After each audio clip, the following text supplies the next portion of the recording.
आपण खेळाडू होता, बॅडमिंटन खेळाडू होता. कोल्हापूर म्हणजे डिस्ट्रिक्ट बॅडमिंटन असोसिएशनचे आपण अध्यक्ष आहात.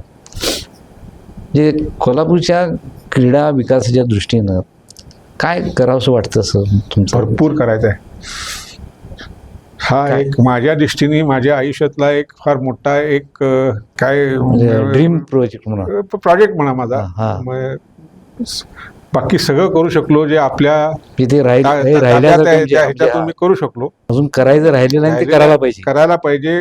कोल्हापूरसाठी करायला पाहिजे. कोल्हापूरच्या आजूबाजूच्या शहरांसाठी पोटेन्शियल आहे सर स्पोर्ट्समध्ये. नुसतंच बॅडमिंटन नाही, सगळ्या स्पोर्ट्समध्ये कोल्हापूरमध्ये फॅसिलिटीज काहीच नाही.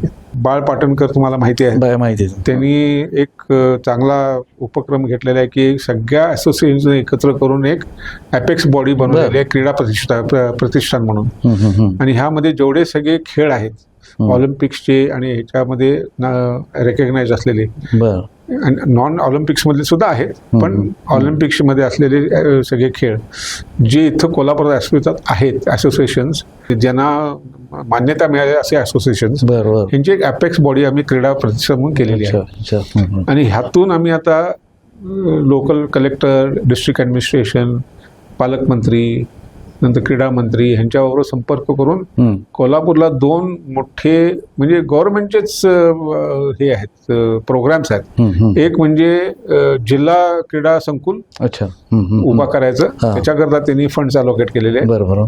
आणि एक विभागीय